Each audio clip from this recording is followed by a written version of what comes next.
Hello সবাইকে, good morning. খুব সুন্দর একটা সকাল দিয়ে আজকের ব্লগটাকে স্টার্ট করলাম। তোমাদের এটা হয় কিনা জানি না, তবে আমার এটা খুবই হয়।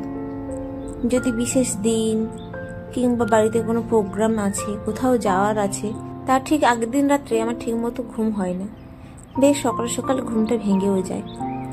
যদিও আজকে স্পেশাল ডে বলতে স্পর্শের জন্মদিন তো চলে গেছে, তবে ওর জন্মদিন উপলক্ষে আজকে বাড়িতে সন্ধেবেলায় কিছু জনকে ডেকেছি।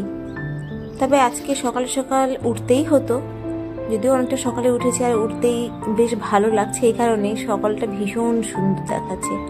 আজকে সকালটা যেন বেশি করে সুন্দর দেখাচ্ছে।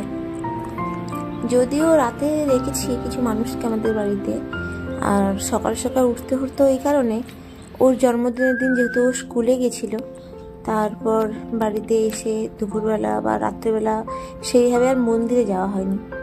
আর যেহেতু আজকে শনিবার, তাই ভাবলাম যে একবার মন্দিরে যাব। আমাদের এখানে একটা বাঙালি কালী মন্দির আছে, ওখানে যাব ভেবেছি। অনেকবার গেছি, অনেক ব্লগে তোমরা দেখেওছো।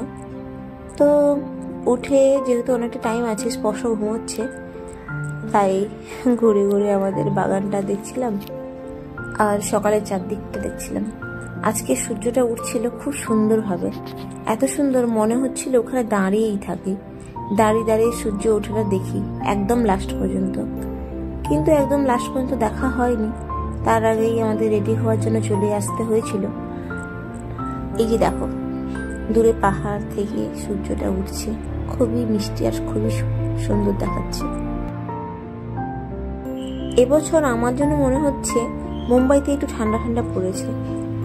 এই সময়টা হালকা থাকে ঠিক আছে, তবু আমরা ফ্যান চালিয়ে ঘুমোই, কিন্তু এবছর বেশ ঠান্ডাই লাগছে। সকালটাতেও ঠান্ডা লাগে, শাটারটা খুলে রাখা যায় না, তবুও শাটারটা খুলে দাঁড়িয়ে আছি বাইরে, এত সুন্দর লাগছিল বাড়িটা।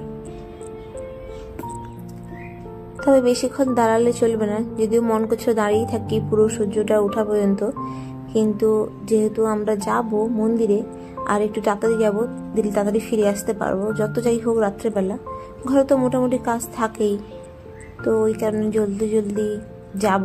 তার জন্য রেডি হতে হবে, স্নান করতে হবে, সবচেয়ে বড় কথা স্পর্শকে তুলতে হবে।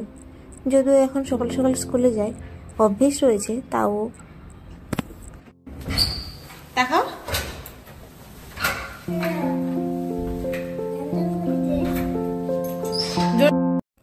আর এখন এই যে আমরা সবাই রেডি হয়ে গেছি। স্পর্শবাবুকে এই নতুন ধুতি পাঞ্জাবিটাও পরিয়ে দিয়েছি। এটা একজন ওর বম্মা দিয়েছিল আগের বার, কিন্তু বড় ছিল বলে এইবার ফার্স্ট পরালাম নতুনটা।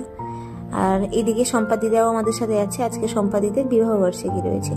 তো সবাই মিলে আমরা মন্দিরের উদ্দেশ্যে রওনা দিয়েছি।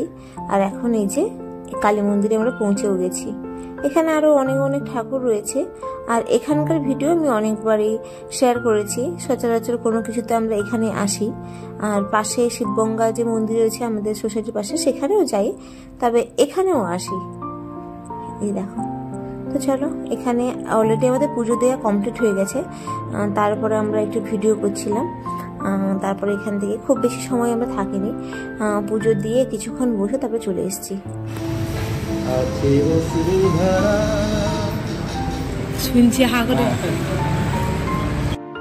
পুজো টুজো দেওয়া কমপ্লিট, তারপরে আমরা বাড়ি চলে এসেছিলাম।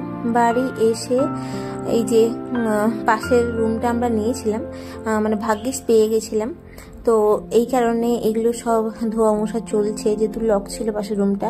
সাথে আমাদের রুমে ডেকোরেশনও আমরা করছি, আর স্পর্শ দেখো ছোটাছুটি করছে, সাথে দুপুরে রান্না বান্নাও করছি। তো সব মিলিয়ে ওর বার্থডে পার্টির আয়োজন স্টার্ট হয়ে গেছে। কি হয়েছে? তখন বিকেলবেলা স্পর্শ ঘুম থেকে উঠে যেই দেখেছে এতগুলো বেলুন, ও খুব খুশি হয়ে গেছে। আর এখন যে ক্লিপটা দেখতে পাচ্ছ, এটা এখন সন্ধেবেলা। আমাদের বাড়িতে অনেকে এসছে, আর খুব বেশি ভিডিও করতে পারিনি যেহেতু ব্যস্ত ছিলাম। তো সবাই মিলে আমরা খুব মজা করেছি, মজা করতেই টাইম চলে গেছে, ভিডিও করার টাইমটা অতটা পাইনি, বুঝতে পারছো। তো সবাই মিলে এইটুকু জায়গার মধ্যে যদিও ম্যানেজ করে নিয়েছি খুব সুন্দরভাবে, সেরকম কোনো অসুবিধা হয়নি। তো তাও ভিডিওটা আর করা হয়নি সেইভাবে। আমার কাছে কিছু ভিডিও ছিল, বন্ধুদের কাছ থেকে কিছু ভিডিও নিয়ে ওইগুলো তোমাদের সাথে শেয়ার করছি। প্রায় এখন সবাই চলে এসছে। আমাদের ঘরটাতে কিছুজন বসে, বাইরে কিছুজন, পাশের রুমে কিছুজন, মোটামুটি সবাই ম্যানেজ করে সব কিছু হয়ে গেছে আর কি, ভালো, কোনো অসুবিধা হয়নি। আর এখানে দেখো, এখানে স্পর্শর বন্ধুদের মায়েরা, মানে আমাদের বন্ধুরা আমার নতুন বন্ধুরা। তো সবাই মিলে আমরা এখানে মজা করছিলাম। ওইদিকে স্যার গানের সব প্রিপারেশন করছিলেন, একটু গান টান হবে।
তো এখন তো স্পর্শ নিজে কেক কাটতে পারে।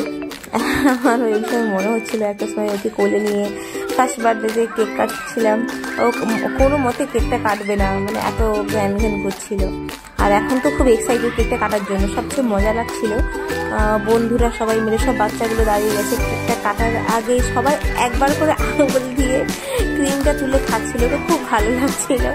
আর আমার বার্থডে বয় দেখো, কেক কেটে একাই খেয়েই যাচ্ছে, মানে ওকে আর খাওয়াতে হচ্ছে না, নিজে তখন থেকে, মানে যখন থেকে কেটেছে খেয়ে যাচ্ছে, মানে কাটার আগে থেকেই খেয়ে যাচ্ছে।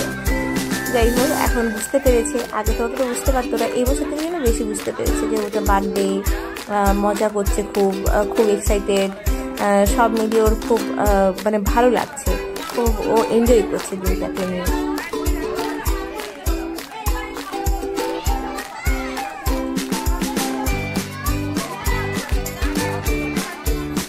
সকালে যখন পুজো যাওয়ার ভিডিওটা শেয়ার করছিলাম ক্লিপটা, তখনই বলছিলাম যে আজকে সম্পাদিদের অ্যানিভার্সারি ছিল। তো সম্পাদিদের জানতো না, আমরা ওদের জন্য একটা কেক এনেছিলাম। তো এখন সম্পাদিদের ওই সেলিব্রেশন চলছে আমাদের বাড়িতে।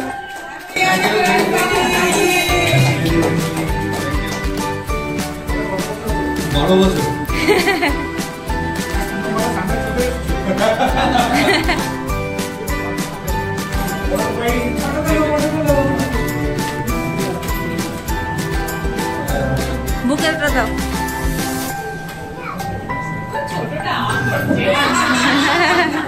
ওটা আগে হা করে দিচ্ছি। দাদাকে দাও, দিদিকে দাও, দিদি দিতে চাইছিল। হ্যাঁ দাদা ফুল দাও না, ফুল দাও।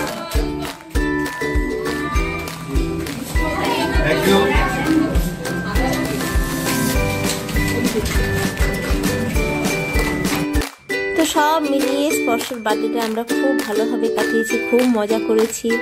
আর সবচেয়ে বড় কথা, স্পর্শ খুব মজা করেছে। আর এটা হচ্ছে তার নেক্সট ডে, মানে নেক্সট ডে সকালে ওর খুব গিফটগুলো খোলার ইচ্ছে হচ্ছে। গতকাল রাতেই খুলতে চাইছিল, তো কোনোভাবে বোঝানো গেছে, আজকে সকালে ঘুম থেকে উঠেই বসে পড়েছে গিফটগুলো খোলার জন্য। তো যাই হোক, সব মিলিয়ে আবার একটা বছর চলে গেল, আমার ছেলেটা দেখতে একটু বড় হয়ে যাচ্ছে। আর এখানে ব্লগটাও এন্ড করবো। সবাই ভালো থাকো, সুস্থ থাকো, আর সবার বাচ্চা ভালো থাকো, এটাই কামনা করি। তোমরাও আমার ছেলেকে আশীর্বাদ করো যেন ও ভালো থাকে, সুস্থ থাকে, ভালো মনের মানুষ হয়। তো চলো, bye bye, tata, good night.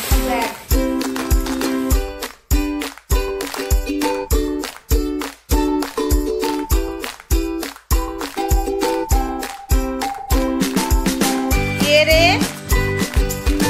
ভেতরে কে রে?